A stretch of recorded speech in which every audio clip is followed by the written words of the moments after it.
하나님의 말씀을 보겠습니다. 신약성경입니다. 신약성경입니다. 로마서 말씀입니다. 신약성경 로마서입니다. 7장 말씀입니다. 로마서 7장입니다. 1절 말씀부터 6절까지 말씀을 보겠습니다. 로마서 7장 1절에서 6절까지입니다. 기록된 하나님의 말씀을 소리를 내어 함께 읽으실 때 하나님의 음성을 듣는 복된 시간 되시기를 바랍니다. 함께 읽겠습니다. 형제들아, 내가 법 아는 자들에게 말하노니 너희는 그 법이 사람이 살 동안만 그를 주관하는 줄 알지 못하느냐. 남편 있는 여인이 그 남편 생전에는 법으로 그에게 매임바 되나 만일 그 남편이 죽으면 남편의 법에서 벗어나느니라. 그러므로 만일 그 남편 생전에 다른 남자에게 가면 음녀라. 그러나 만일 남편이 죽으면 그 법에서 자유롭게 되나니 다른 남자에게 갈지라도 음녀가 되지 아니하느니라. 그러므로 내 형제들아, 너희도 그리스도의 몸으로 말미암아 율법에 대하여 죽음을 당하였으니 이는 다른 이 곧 죽은 자 가운데서 살아나신 이에게 가서 우리가 하나님을 위하여 열매를 맺게 하려 함이라. 우리가 육신에 있을 때에는 율법으로 말미암은 죄의 정욕이 우리 지체 중에 역사하여 우리로 사망을 위하여 열매를 맺게 하였더니 이제는 우리가 얽매였던 것에 대하여 죽었으므로 율법에 벗어났으니 그러므로 우리가 영의 새로운 것으로 섬길 것이요 율법 조문의 묵은 것으로 아니할지니라. 아멘. 아멘. 함께 예배하는 모든 분들에게 이 말씀의 축복이 함께 하시기를 주님의 이름으로 축원합니다. 이 말씀에 의지해서 우리는 율법에 대해 죽은 자들입니다라는 제목으로 하나님의 말씀을 나누겠습니다. 오늘 성경을 보면 구원을 설명할 때 우리가 율법에 대해 죽었다라고 말하고 있습니다. 4절입니다. 그러므로 내 형제들아, 너희도 그리스도의 몸으로 말미암아 율법에 대하여 죽임을 당하였으니 라고 말합니다. 구원은 율법에 대해 죽은 것이라고 지금 말하고 있는 것입니다. 우리가 일반적으로 이해하고 있는 구원은 죄에서 바로 구원받은 것입니다. 그런데 왜 오늘 성경은 율법에 대해 죽은 것을 구원으로 설명하고 있을까요? 고린도전서 15장 55절입니다. 사망이 쏘는 것은 죄요 죄의 권능은 율법이라. 여기에 보면 사망이 쏘는 것은 죄다라고 말하고 있습니다. 이 의미는 죄값으로만 사망의 형벌을 받는다는 의미입니다.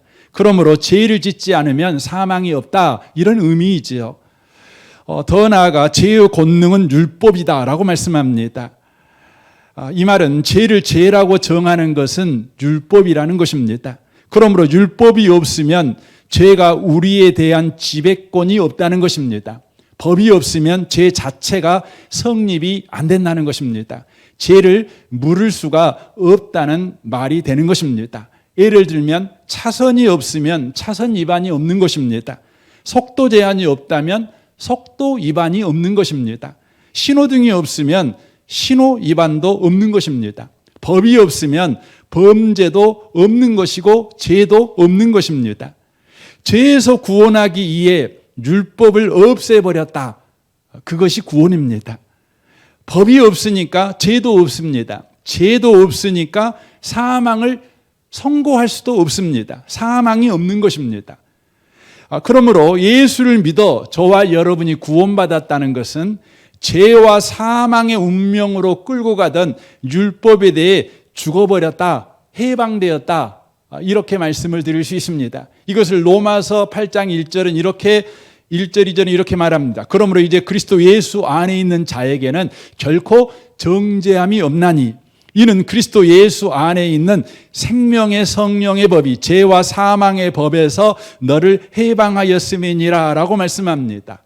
율법은 저와 여러분을 죄로 사망으로 끌고 가는 법입니다. 그런데 여기서 우리에게 질문이 생깁니다. 그럼 법이 없는 세상에 살게 한 것이 구원입니까? 이런 질문을 하게 됩니다. 이 질문에는 걱정이 들어가 있지요. 우리는 법이 없는 세상을 무법천지라고 이야기합니다. 여러분, 법이 없으면 세상에는 질서가 없어지게 되지요. 혼돈과 혼란만 오게 되는 것이죠. 법이 없는 상황을 우리의 현실에서 가장 쉽게 보는 것이 전쟁 상황 아닙니까? 전쟁에는 법이 없는 겁니다.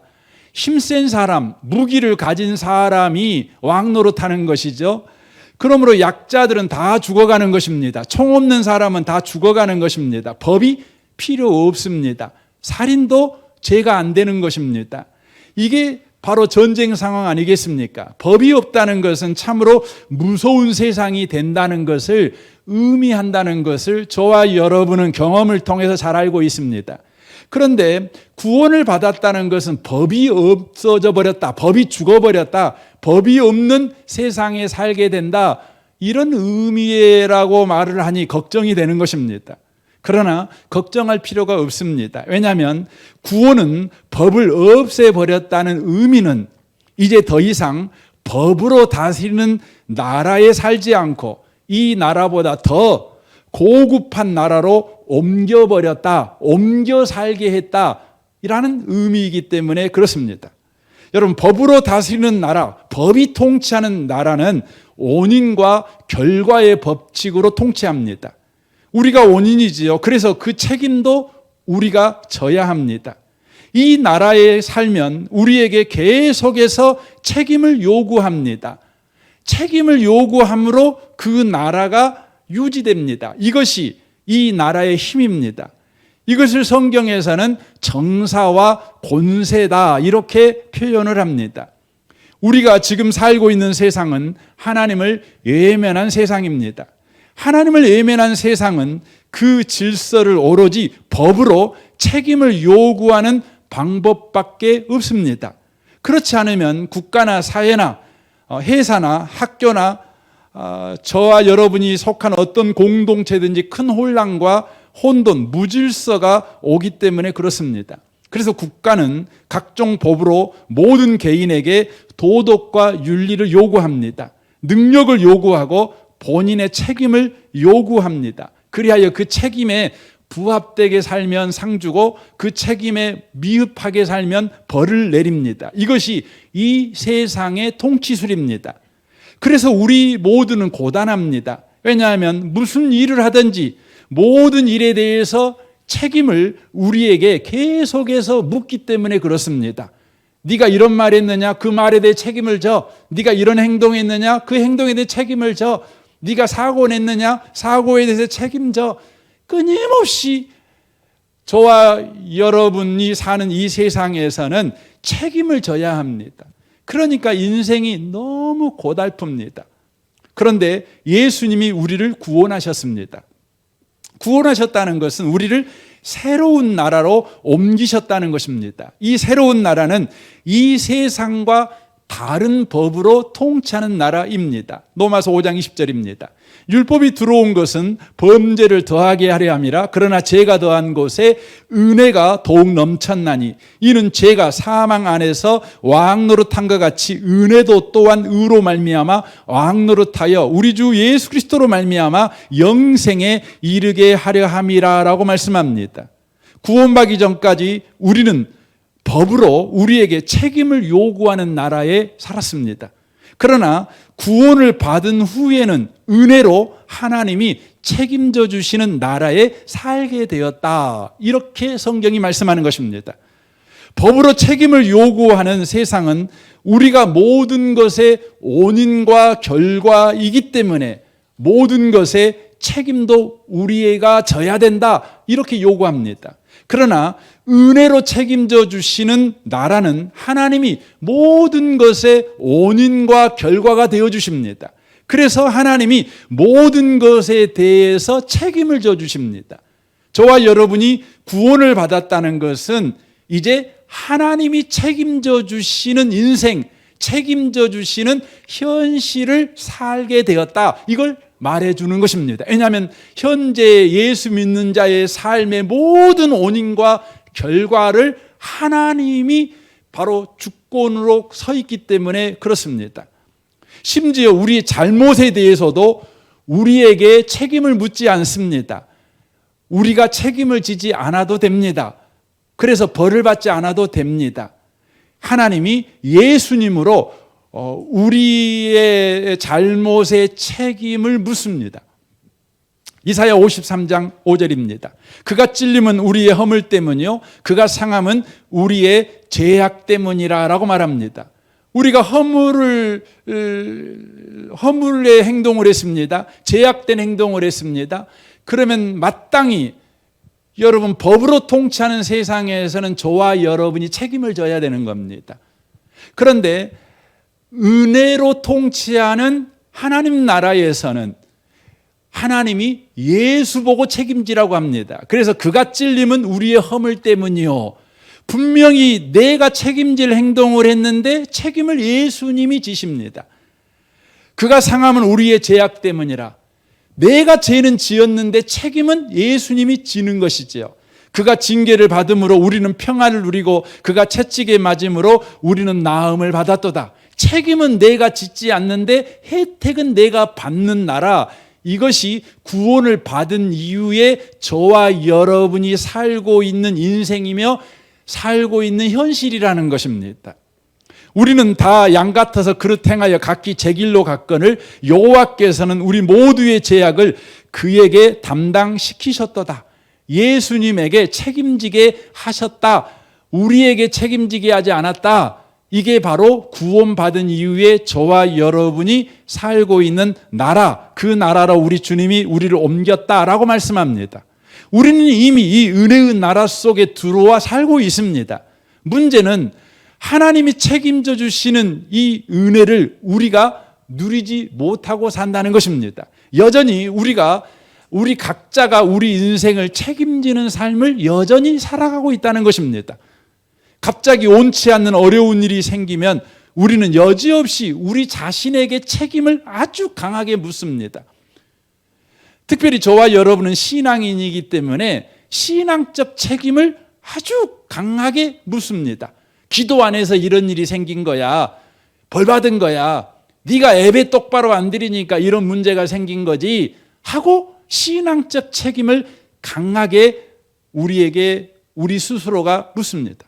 그러나 하나님은 우리가 기도 안 한 책임마저 우리에게 묻지 않습니다. 우리가 신앙적인 문제를 일으키는 그 문제마저 우리에게 책임을 묻지 않습니다. 하나님이 책임을 져주십니다. 로마서 8장 26절입니다. 메시지 성경으로 보겠습니다. 기다리다 지친 순간에 하나님의 영이 바로 우리 곁에서 우리를 도우십니다. 어떻게 또 무엇을 기도해야 할지 몰라도 괜찮습니다. 그분이 우리 안에서 우리를 위해 우리의 기도를 하십니다. 우리가 어떻게 또 무엇을 기도해야 할지 몰라서 기도를 안 합니다. 아니 기도를 하더라도 엉망으로 합니다. 하지만 그것에 대한 책임을 주님이 묻지 아니하시고 우리 기도에 대한 책임을 주님이 친히 짊어지신다는 것입니다. 할 말을 잃어버린 우리의 탄식, 우리의 아픈 신음소리를 기도로 만들어 주시기 때문입니다 라고 말합니다. 이 땅에 이런 곳이 있습니다. 어디입니까? 가정입니다. 가정은 자녀에게 책임을 묻지 않습니다. 부모가 책임을 져주는 곳입니다. 가정엔 법이 없지요. 하지만 사회보다 훨씬 높은 수준의 세상입니다. 고급한 세상. 법이 통치하지 않지만 은혜가 통치하지만 내가 잘못하면 책임을 물어서 벌을 내리거나 내가 잘하면 또 책임을 물어서 상을 주는 그런 일이 없을 수 있어요. 그럼에도 불구하고 가정은 사회보다 훨씬 수준 높습니다. 그렇다고 해서 우리가 잘못하면 내버려 둔다. 그 말은 아닙니다. 우리가 잘못하면 꾸중하십니다. 우리가 잘못하면 매도듭니다. 하지만 다만 책임을 묻기에 꾸중하거나 책임을 묻기 위해서 매를 때리는 것이 아닙니다. 더 훌륭해지라고 꾸중하는 것입니다. 더 훌륭해지라고 매를 드는 것입니다.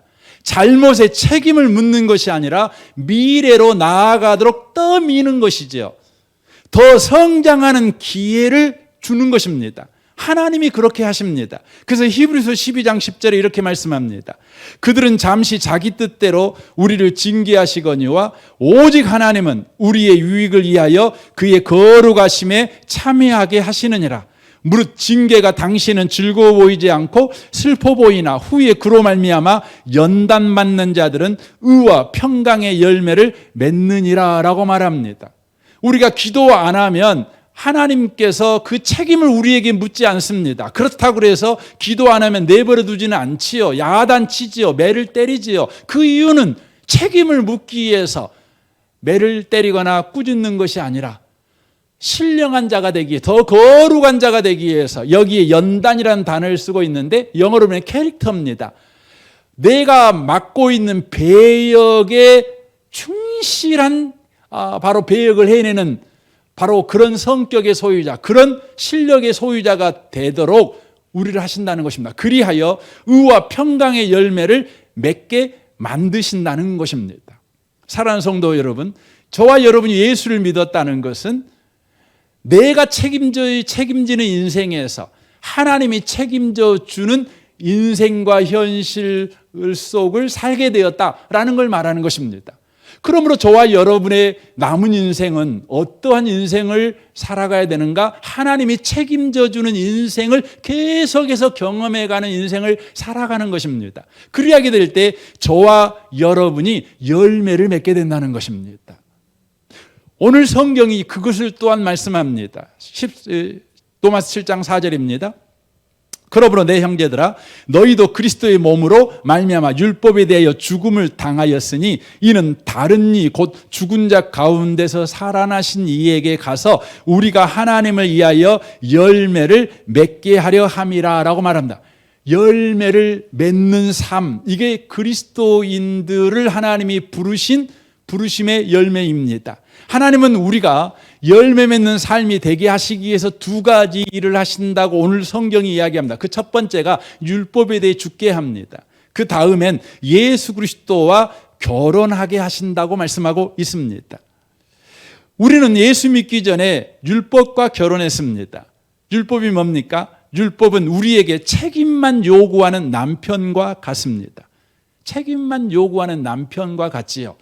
자식이 공부 못해도 당신 때문에 그래. 부자가 안 된 이유도 당신이 못나서 그래.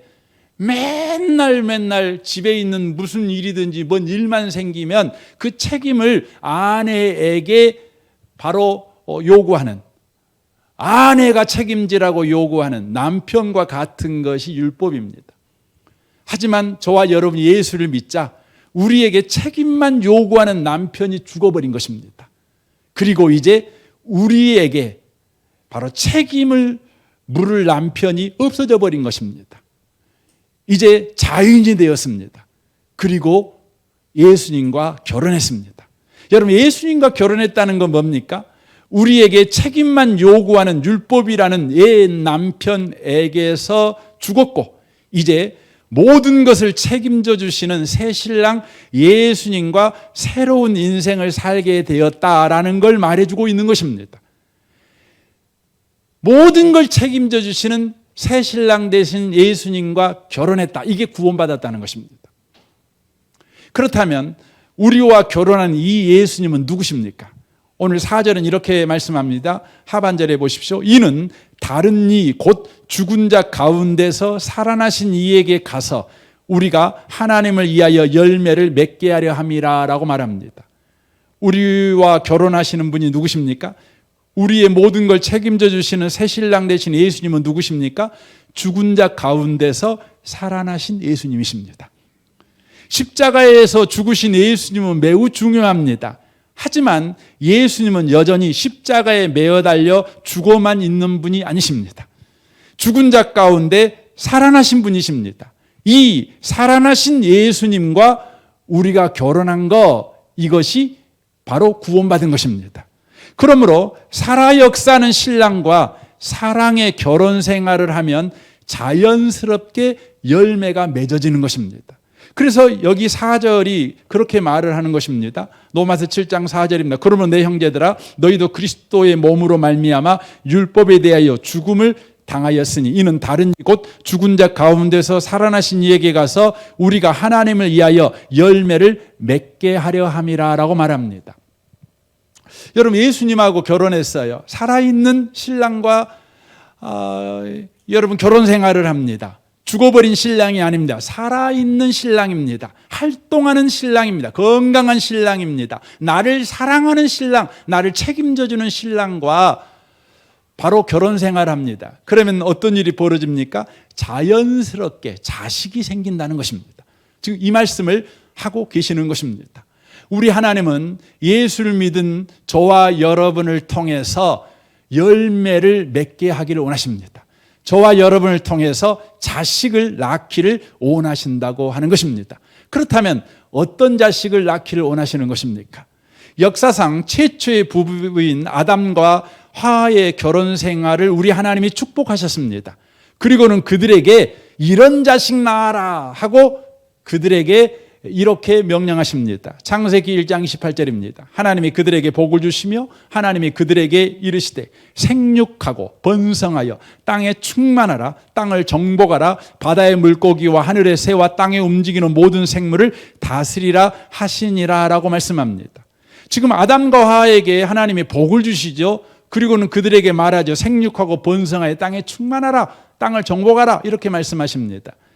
그래서 이 말씀을 이렇게 해석하시는 분들이 많습니다.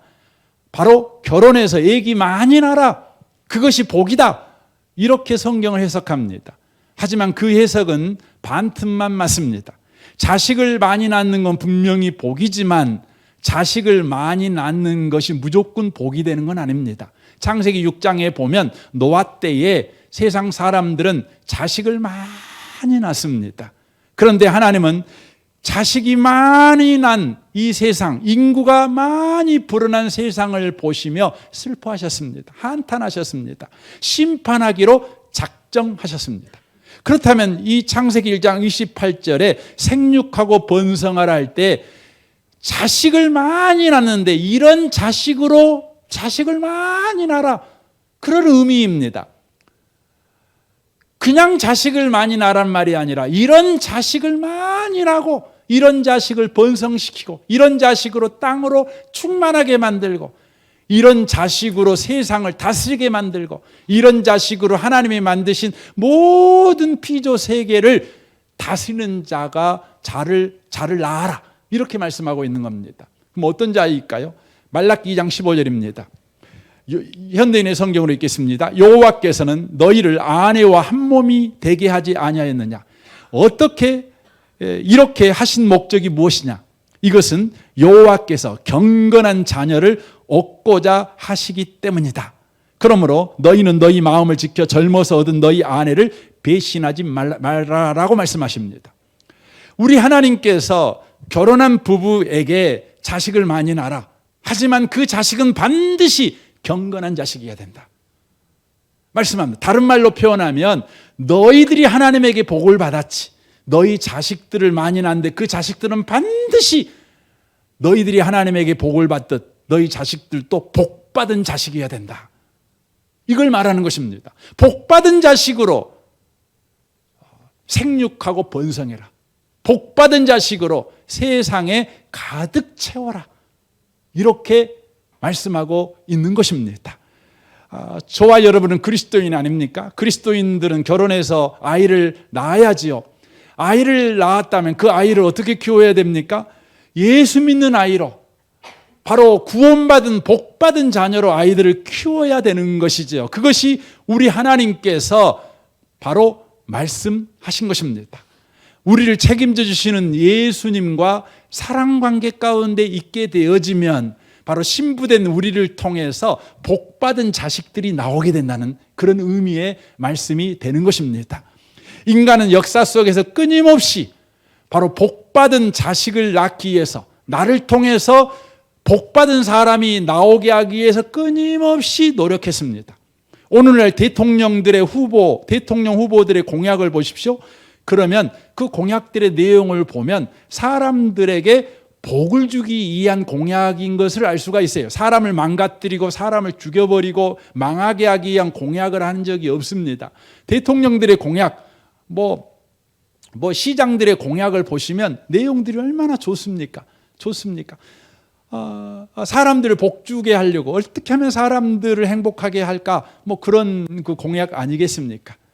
성경상에 보면 최초로 이런 공약이 등장하는 것이 바벨탑 사건입니다. 창세기 11장 4절입니다. 또 말하되 자 성읍과 탑을 건설하여 그 탑 꼭대기를 하늘에 닿게 하여 우리 이름을 내고 온 지면에 흩어짐을 면하자 하였더니라고 말합니다. 여기 내용을 보시면 바벨탑을 만들려고 했던 이유가 나오는데 바로 온 지면에 흩어짐을 면하자 이렇게 말합니다. 더 이상 홍수로부터 위협을 받아 바로 가족이 뿔뿔이 흩어지고 행복을 잃어버린 세상을 다시는 오지 않게 하자. 그래서 홍수로부터 위협받지 않고 안전하고 행복하고 번영된 세상을 만들자. 바로 이 공약을 가지고 바벨탑을 만들려고 했습니다. 이 목적이 인류 역사 내내 모든 나라와 사상과 종교가 가졌던 꿈입니다. 이 꿈을 이루는 방식이 내용상으로 보면 바벨탑입니다. 이 바벨탑이라고 하는 것은 조그마한 건물이 아닙니다. 조그마한 건물은 좀 돈 있으면 그냥 뚝딱 지을 수 있죠. 하지만 바벨탑은 거대한 건축물입니다. 어마어마한 건축물입니다. 여러분, 어마어마한 거대한 건축물을 지어내려면 반드시 세 가지가 있어야 합니다. 그 첫 번째가 권력입니다. 두 번째가 돈입니다. 세 번째는 그걸 해낼 수 있는 기술력, 곧 능력이 있어야 합니다. 이 세 가지 중에 하나라도 없으면 거대한 건축물은 세울 수가 없는 것입니다. 바벨탑은 바로 사람의 안정과 행복과 풍요를 사람의 권력과 돈과 능력으로 만들어내겠다는 시도였다는 것입니다. 이것을 하나님은 무산시켜 버리시죠. 언어를 통해 사람을 흩어버리십니다. 왜 하나님이 흩어버리셨을까요? 그 목적이 틀려서요? 아닙니다. 그 방식이 틀려서 그렇습니다. 인간이 성공할까 봐 하나님이 시기 내갖고 바벨탑을 못 짓게 한 것이 아닙니다. 거기에 답이 없기 때문에 그렇습니다. 그 방법이 답이 아니기 때문에, 헛수고이기 때문에 우리 하나님께서 바벨탑을 못 사게 하셨습니다. 그리고 하나님이 친히 바로 모든 사람에게 복을 흘려보내, 내 앞에 선 사람이 복을 받게 하는 방식을 우리 하나님이 친히 보여주십니다. 그것이 바로 바벨탑 사건이 11장 사건이거든요. 그 다음 성경이 12장 아닙니까? 12장에 곧바로 아브라함이 나옵니다. 하나님이 아브라함을 부르십니다. 그리고 뭐라고 하십니까? 창세기 12장 2절입니다.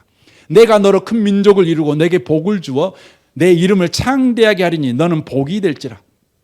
너를 축복하는 자에게는 내가 복을 내리고 너를 저주하는 자에게는 내가 저주하리니 땅의 모든 족속이 너로 말미암아 복을 얻을 것이라 하신지라 라고 말씀합니다.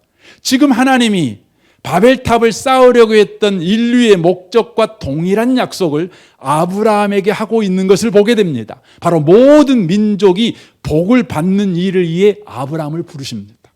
바벨탑을 쌓았던 이유도 모든 민족을 복 주려고 한 것입니다.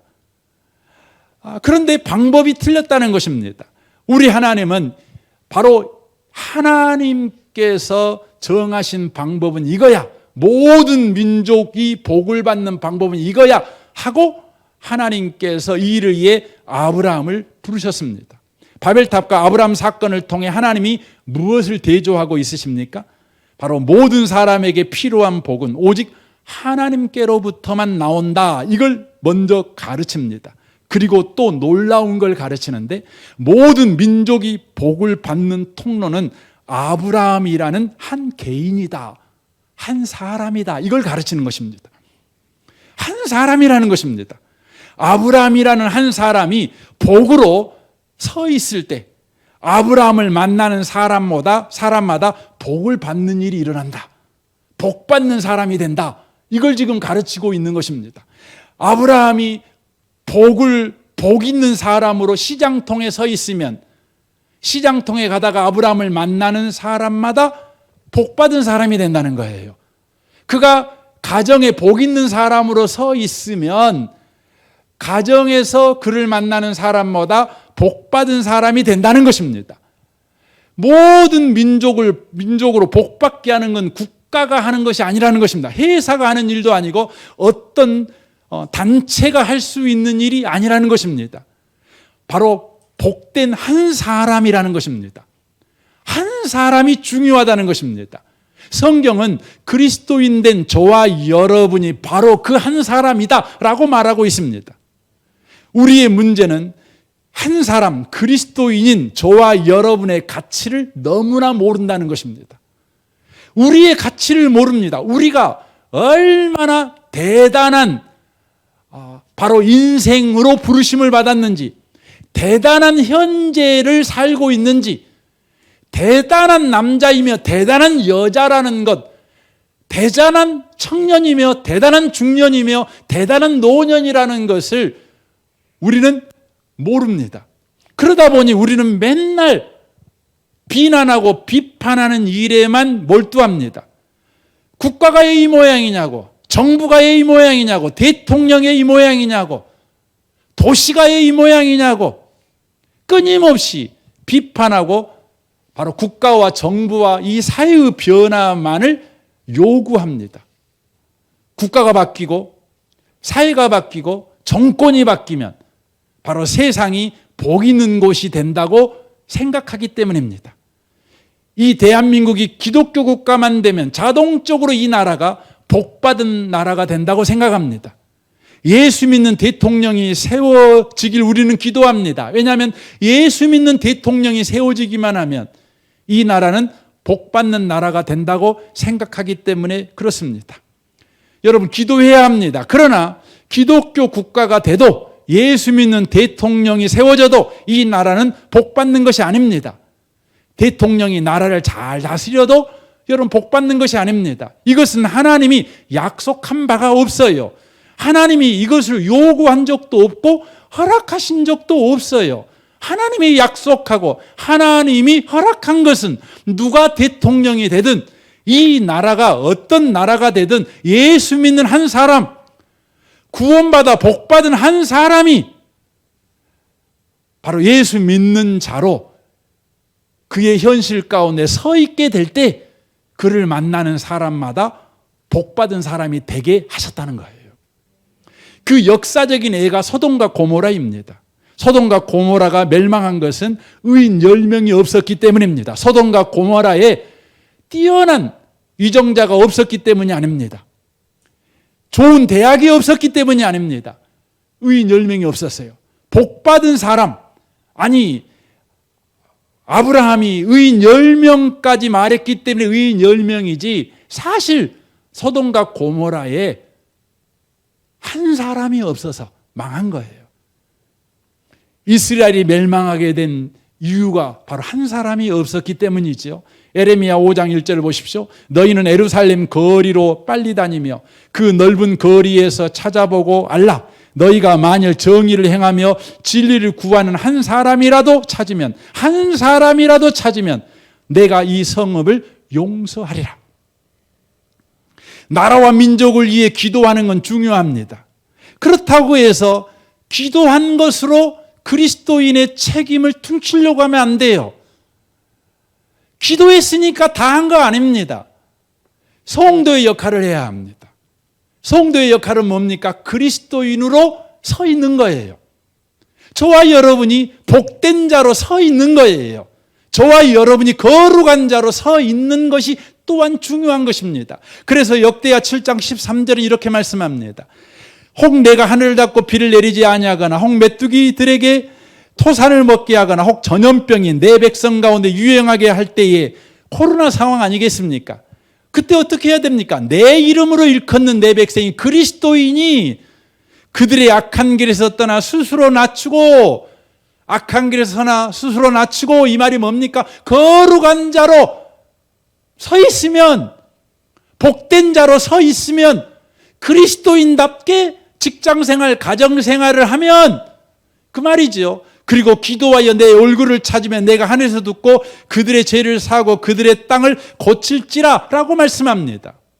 하나님이 세상을 구원하시고 세상을 복주시는 방법, 내 이웃을 복주시는 방법, 복 있는 사람을 만들어내는 방법, 내 자녀를 복 있는 사람으로 만들어내는 방법, 그것은 한 사람을 통한 일하심입니다. 세상이 바뀌어야 복 있는 사람이 생기는 것이 아니라 바로 그리스도인인 내가 예수님이 책임져 주시는 인생과 현실을 사는 내가 과연 예수님이 책임져 주시는 인생이라는 것을 계속해서 경험하여 예수님의 그 사랑을 온몸으로 받아들이는 것이죠. 환영하는 것이죠. 그 사랑 안에서 계속해서 살아가는 것이죠. 그때 저와 여러분, 신부된 우리 몸에 여러분 생명이 잉태되는 것입니다. 때가 되어 복 있는 자가 나오는 것입니다. 만약에 그 방법이 아니었다면 하나님은 세상을 구원하시기 위해서 구원자인 예수님을 이 땅에 보내실 때 권력을 가진 정복자를 이 땅에 보내셨을 것입니다. 예수님이 어쩔 수 없이 십자가에 못 박혀 죽으셨다고 해도 부활하신 후 하늘과 땅의 모든 권세를 가지신 이후에는 노마로 직행하셨을 것입니다. 단숨에 노마를 정복하고 황제의 자리에 앉아 노마를 기독교 국가로 바꿔버렸을 것입니다. 예루살렘에서도 자신을 십자가에 못 박여 죽인 헤롯과 빌라도 앞에 그 부활의 주님이 친히 나타나셔서 무릎을 꿇게 만들어 예루살렘도 기독교 도시로 만들었을 것입니다. 그러나 예수님은 그렇게 국가를 뒤집거나 정권을 바꾸는 일을 하지 않으셨습니다. 부활하신 이후 다만 갈릴리로 가셨습니다. 왜요? 그곳엔 겁쟁이들, 배신자들, 떠벌이들이 있었기 때문에 그렇습니다. 성경은 그 가운데는 의심하는 자도 있었다고 표현합니다. 그러나 그들은 그리스도인들이었습니다. 중요합니다. 배신자들이었고 떠벌이들이었고 겁쟁이였는데 그들은 그리스도인이었습니다. 그래서 예수님은 갈릴리로 갔습니다. 그리고 그들에게 이렇게 말씀하십니다. 마태복음 28장 17절입니다. 예수를 배웠고 경배하나 아직도 의심하는 사람들이 있더라. 의심합니다. 하나님이 내 인생을 책임져 준다고? 내 인생이 하나님이 책임져 주는 현실이라고? 어떻게 내가 잘못했는데 그 잘못에서 내가 책임 안 져? 내가 잘못했으니까 내 인생이 이 모양 이 꼴이지. 그렇게 의심하는 자에게 우리 주님이 말씀하십니다. 예수께서 나와 말씀하여 이르시되 하늘과 땅의 모든 권세를 내게 주셨으니 나는 지금 하나님으로부터 하늘과 땅의 모든 권세를 가졌다. 역사와 현세와 내세의 모든 통치자를 통치할 나는 왕 중의 왕의 고난을 가진 자다. 그러므로 나는 나라를 뒤집으러 가노라. 그러므로 나는 정권을 바꾸러 가노라. 이렇게 말씀하지 않습니다. 어떻게 하십니까? 19절 보십시오. 그러므로 너희는 가서 그럽니다. 네가 가라. 그럽니다.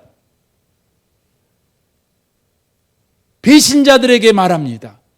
그럼에도 불구하고 그들은 그리스도인이지요. 하나님이 책임져주는 인생 속에 이미 들어와 있는 사람들이지요. 그들에게 말하면 네가 가라. 모든 민족을 제자로 삼아 아버지와 아들과 성령의 이름으로 세례를 베풀고 내가 너에게 분부한 모든 걸 가르쳐 지키게 하라. 이게 뭔 말입니까? 한마디로 말하면 복 있는 사람을 만들어내라. 그리스도인을 만들어내라. 네가 예수 믿어 하나님이 책임져 주는 인생의 복을 받은 것 같이 너를 만나는 사람마다 하나님이 책임져 주는 인생의 복에 참여시켜라. 네가 그 일을 해라. 너밖에 없다. 국가가 할 일이 아니다. 이건 사회봉사단체가 할 일이 아니다. 바로 네가 할 일이다. 예수님의 신부된 네가 할 일이야. 여러분 예수님의 아기는 누가 낳을까요? 예수님의 신부가 낳지요. 옆집 아줌마가 낳으면 큰일이죠. 여러분 남편의 아이는 여러분이 낳아야지요. 다른 자가 낳을 수 없는 것입니다. 여러분 예수님께서는 모든 사람을 구원하기로 하십니다. 주님이 말씀한다. 볼지어다 내가 세상 끝날까지 너희와 항상 함께 있으리라. 너를 통해 복 있는 사람이 만들어져. 어떻게 만들어지는지 아냐? 어떻게 만들어지는지 네가 가서 복 있는 사람을 만드는데 네가 간 자리에서 너와 함께 계신 예수님과 뜨겁게 사랑해라. 그 말이에요. 볼지어다 세상 끝날까지 내가 너희와 항상 있겠다. 이 말이 뭡니까? 네가 어디 가든지 내가 책임져주는 너의 신랑이 너와 함께 있을 거야. 네가 어디 가든지 나는 너를 사랑해. 계속 책임짐으로 사랑해 줄 거야. 그 주님을 네가 기억한다면, 그 주님 안에 네가 살아가게 된다면 바로 너를 통해서 복받은 사람들이 나오게 될 거야 라고 말씀합니다. 예수님의 이 명령은 우리 각자에게 하신 것입니다.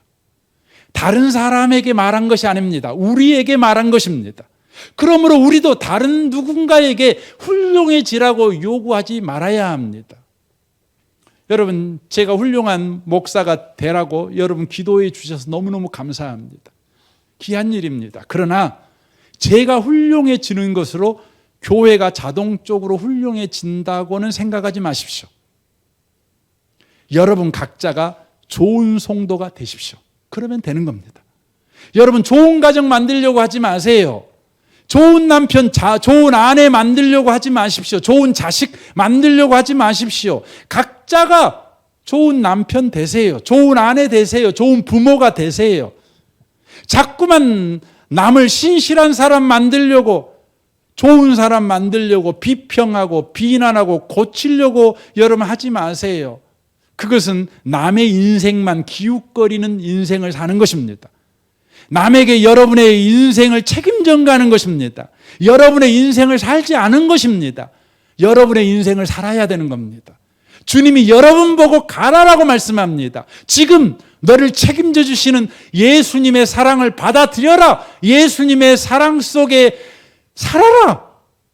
그리하여 너를 만나는 사람마다 복받은 사람이 되게 해라. 지금 우리 주님이 우리에게 이렇게 말씀합니다. 이제 각자가 예수님과 바른 관계를 맺어야 합니다.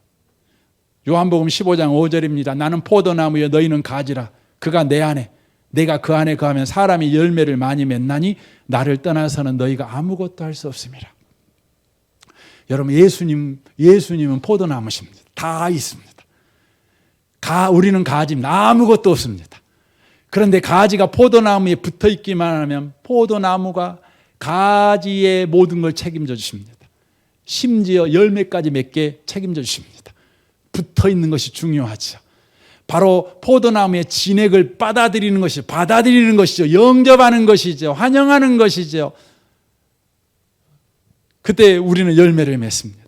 결론적으로 말씀을 드리겠습니다. 구원을 받았다는 것은 책임만 요구하던 옛 남편 율법에게서 우리는 죽었고 이제 우리 인생을 책임져 주시는 새 신랑 예수와 한 인생을 사는 것입니다. 이제 예수와 한 인생을 살아갈 때 우리 가운데 열매가 맺어집니다. 자식들이 나옵니다. 바로 우리를 통해 복받은 자가 나옵니다. 저와 여러분의 인생은 이렇게 중요합니다. 우리의 인생의 가치를 여러분 꼭 귀중하게 여기십시오. 여러분은 놀라운 예수님의 신부된 사람입니다. 여러분을 통해 복받은 사람들이 나오게 될 것입니다. 여러분을 만나는 사람들마다 이렇게 고백하게 될 것입니다. 나는 당신을 만난 그때가 내 생애에서 가장 귀중한 시간이었습니다. 저의 인생이 복을 받게 된 터닝 포인트가 바로 그때였기 때문에 그렇습니다. 당신이 예수 잘 믿어주셔서 감사합니다. 당신이 예수님이 책임져 주는 인생을 늘 기뻐하며 그 인생 속에서 살아가져 주셔서 너무너무 감사합니다. 그래서 제가 이렇게 복받은 자가 되었습니다. 이런 말을 꼭 들으시는 저와 여러분이 되시기를 주님의 이름으로 축원합니다. 아멘.